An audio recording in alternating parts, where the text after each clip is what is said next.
Համաշխարհային տնտեսական ճգնաժամից հետո երկրագնդով մեկ ալեկոծություն բարձրացրեց WikiLeaks երևույթը։ Այն վրա հասավ չնախատեսված տարերային աղետի նման եւ յուրատեսակ կատալիզատորի դեր խաղաց տարբեր երկրներում ներքաղաքական կրքեր բորբոքելու առումով։ Քաղաքական պետական լուրջ շրջանակները լուր համաձայնությամբ գերադասեցին շրջանցել այս թեման։ Փոխհարաբերությունների պարզաբանման առարկա չդարձնել բաներ, որոնց կարելի էր կպցնել ասեկոսի պիտակ։ Այդպես ձեռնտու էր կարծես շատերի, իսկ անխուսափելի հետևությունները կարվեին կուլիսների ետևում։ Այլ խոսքով, շշից դուրս եկած ջինին բոլորս տեսնում ենք, բայց չնկատելու ենք տալիս։ Այս հարցում կարծես թե շահերը համընկան։ Իհարկե ոմանք չհամաձայնեցին տվյալ պայմանի հետ եւ ոչ առանց հաջողության։ Ընձեռված հնարավորություն օգտագործվեց օրինակ արաբական հեղափոխությունների ժամանակ եւ ոչ միայն։ Եվ ինչ իմանաս, գուցե հենց այդ նպատակով էլ ջինի շշից հանվելն էր խցանահանը, բայց անցնենք առաջ։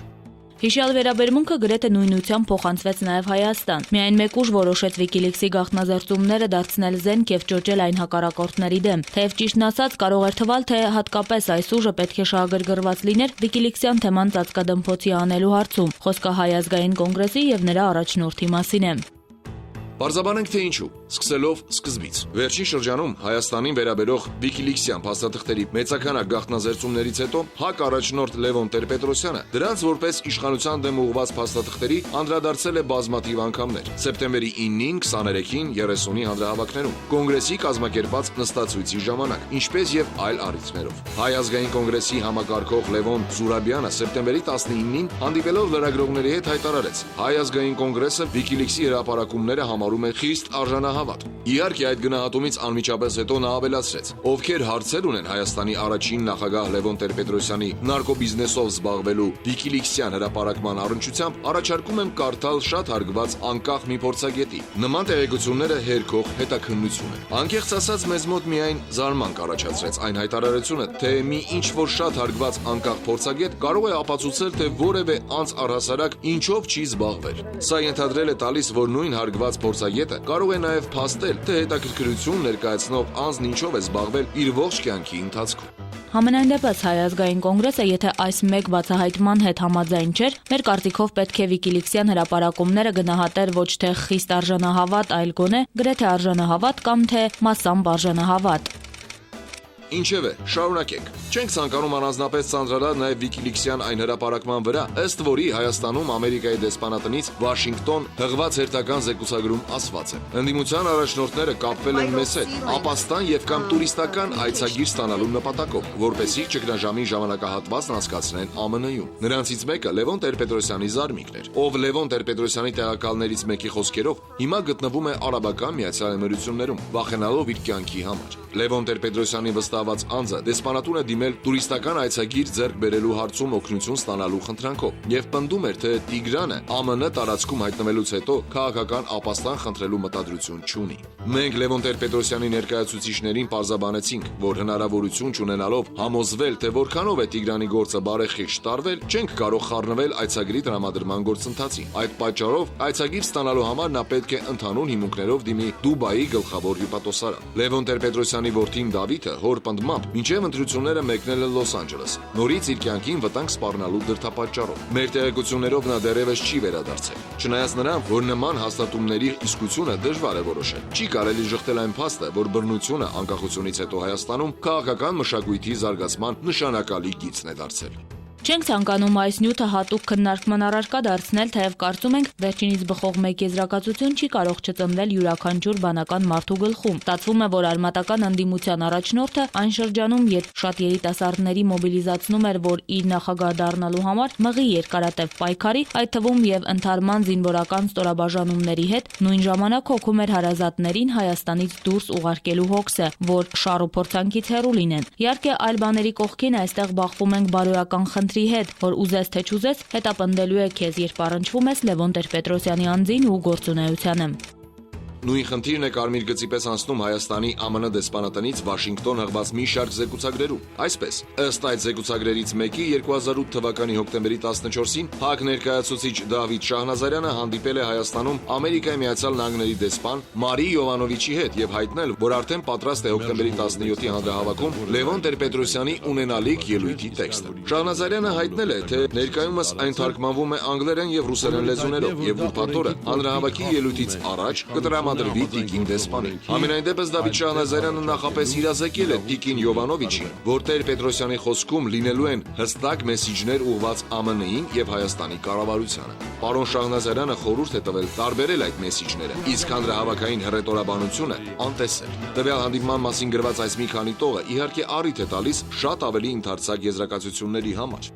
Նախ պարզ է դառնում, որ անկախության ակունքներում կանգնած Հայաստանի առաջին նախագահը նախապես իր ելույթներն ուղարկել է ամերիկյան դեսպանատուն եւ դեռ բանագնացի միջոցով էլ բանավոր բացատրություններ է փոխանցել։ Իդեպ սա այն դեպքում, երբ Տեր-Պետրոսյանի թիմակիցներն անգամ սովորաբար հանրահավաքների ընթացքում են ծանոթացել այդ ելույթներին։ Պարզ է դառնում, որ ելույթներով Լևոն Տեր-Պետրոսյանը մեսեջներ է ուղարկել Միացյալ Նահանգներին, իսկ դրա կողքին զբաղվել է հռետորաբանությամբ, որն էլ նախատեսված է եղել ժողովրդի համար։ Վերջին միտքը միայն Դավիթ Շահնազարյանինը չէ, այլ հանգամանք, որի հաստատումը քիչ ներքևում կգտնենք, հենց Տեր-Պետրոսյանի խոսքում։ Հետաքրքրական է այստեղ մեկ պարագա ևս։ Ինչպես հետագա փաստաթղթերից կհասկանանք, Դավիթ Շահնազարյանի այս հանդիպումը ունեցել է առավելապես ԱՄՆ դեսպանին, այսպես ասած, նախապատրաստելու նպատակ, որպեսզի վերջինս թեթև տանի ԱՄՆ-ի հասցեին Լևոն Տեր-Պետրոսյանի ասելիքը եւ այն չընկալի այնպես, ինչպես կհնչի, այլ ընկալի այնպես, ինչպես մատուցվում է բանավոր մեկնաբանությամբ։ Իդեպ, ինչպես երևում է, Դավիթ Շահնազարյանը այլ մեսիջներ փոխանցելու համար ևս սովորություն է ունեցել այցելել ԱՄՆ դեսպանատուն։ Ըստ Wikileaks-ի, Շահնազարյանը այցելել է դեսպանատուն եւ համոզել դեսպանին անվստահություն հայտնել Հայաստանի Հանրապետության կառավարության, Թուրքիայի հետ հարաբերությունների եւ Լեռնային Ղարաբաղի հակամարտության հարցերում կայացրած որոշումների։ Նա նաեւ հայտնել է, որ Լևոն Տեր-Պետրոսյանը Թուրքիայի հետ կառավարության բանակցությունները կօգտագործի իշխանությունների վրա ճնշում գործադրելու համար։ Հասնենք հոկտեմբերի 17-ի ելույթին։ Հիշյալ ելույթում Լևոն Տեր-Պետրոսյանը վերցրել ու քննադատել է Ամերիկայի Միացյալ Նահանգներին, մեղադրելով վերջինիս մեջբերում ենք, սեփական արժեքները մանրադրամի վերածելու, անբարոյական վարքագիծ դրսևորելու եւ այլ մեղքերի մեջ։ Դեսպանին կանխավ նախապատրաստելու հնարքը, սակայն չի գործել եւ վերջինս նոյեմբերի 4-ին անցել է մեր առաջին նախագահի կեցավայրը ու բացատրություններ պահանջել հնչեցրած արտահայտությունների համար։ Այդ հանդիպման մանրամասները տիկին դեսպանը շարադրել է նոյեմբերի 7-ին պետքարտուղարություն հղած նամակում, ինչի վկայությունն էլ կանխազերծված հերթական փաստաթուղթն է։ Ինչպես այստեղ պարզաբանվել է, հենց Լևոն Տեր-Պետրոսյանի կողմից իր ելույթում հնչած հռետորաբանությունը ոչ թե ամերիկացիներին խաբելու համար է եղել, այլ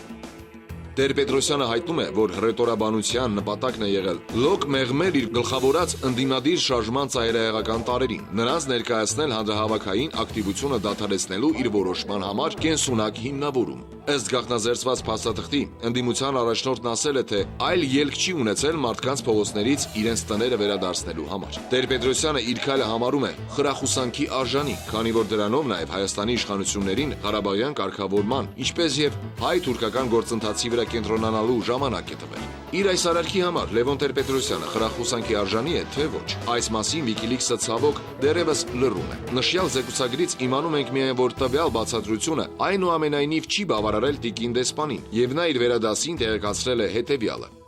Մեր տպավորություններով Լևոն Տեր-Պետրոսյանը անկեղծ չէր այն պնդումներում, թե իրանազնիվ հռետորաբանությունը եւ մանևրները նպատակ ունեն բողոքի ակցիաների մասնակիցներին հեռու պահել փողոց դուրս գալուց, Հայաստանի կառավարությանը Ղարաբաղի եւ Թուրքիայի հարցերով հնարավոր լավագույն համաձայնությունը կնքելու համար, մանևրելու ավելի մեծ տեղ թողնելու նպատակով։ Մեր կարծիքով Տեր-Պետրոսյանը տեսավ, որ հանրահավաքներին աջակցությունը ամիս առ ամիս նվազում է եւ հարկադրված էր դեմքը փրկելու տակտիկա գտնել։ Ամիսներ շարունակ մարտնչող մերժողականության ռազմավարությունից հետո ձեռնունայն մնալով ԼՏՊ-ն նախընտրեց պարուրվել ազգայնականության թիկնոցով եւ մոգոնեց գերտերությունների մեքենայությունների մասին դավադրության տեսություն իր քաղաքական նահանջը քողարկելու համար։ Հանրահավաքում նրա ելույթը քաղաքական մանիպուլյացիայի արտահայտություն էր եւ հակասում էր Թուրքիայի եւ Լեռնային Ղարաբաղի հարցերում տարիներ շարունակ նրա վարած պրագմատիկ քաղաքականությանը։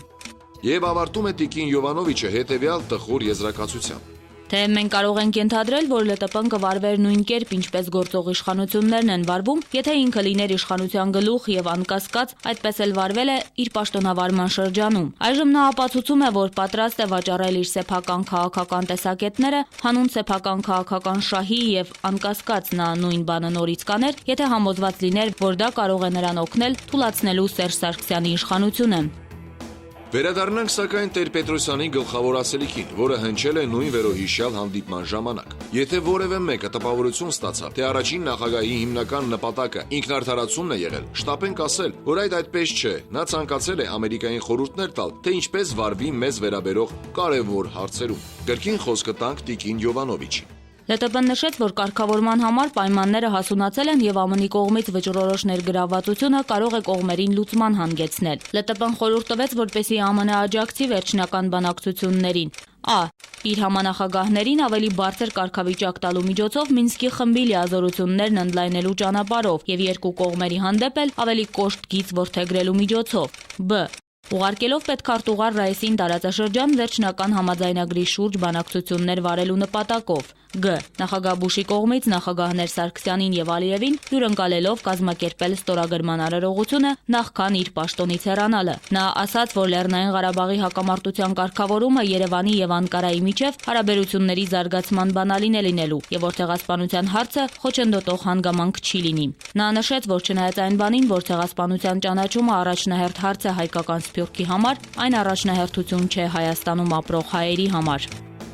Կարծում ենք ներկայացվող նյութին հետևողը նկատեց երկու հետաքրքիր զուգադիպություն։ Ակնհայտ է, որ երկու հարցերում, որոնց վերաբերյալ հայությունը սկզբունքային անհամաձայնություն ունի, խիստ համընկնում են Թուրքիայի եւ Լևոն Տեր-Պետրոսյանի տեսակետները։ Առաջինը հայ-թուրքական գործընթացին Ղարաբաղյան խնդրի լուծումը կապելն է, իսկ երկրորդը հայության միասնականությունը վտանգող այն թեզը, թե ցեղասպանության խնդիրը առաջնահերթ է Սփյուռքի, բայց ոչ Հայաստանի համար։ Չգիտենք հռետորաբանությամբ պետք է բացատրել, թե այլ կերպ նույն Լևոն Տեր-Պետրոսյանը իր հրապարակային արտահայտություններում հիշյալ գործընթացները սուր կերպով քննադատել է, մատնանշելով հատկապես հայ-թուրքական արձանագրություններում արկա ցեղասպանության խնդրին առնչվող դրույթները եւ մյուս կողմից մատնանշելով Ղարաբաղյան խնդրի վերաբերյալ սեղանին եղած առաջարկներում եփած մի շարք դրույթներ։ Վերջին փաստաթղթի այդ տեսքով ստորագրումը համարել է խիստ վտանգավոր, եթե չասենք դավաճանական քայլ։ Միևնույն ժամանակ ՀԱԿ-ի կողմից խիստ արժանահավատ գնահատվող Վիկիլիքսյան փաստաթղթի համաձայն Տեր-Պետրոսյանը կոչ է անում ամերիկացիներին իրենց ձեռքն առնել նախաձեռնությունը եւ կոշտ ճնշում գործադրելով կողմերի վրա շուտապույտ կերպով ստորագրել տալ մադրիդյան փաթեթ։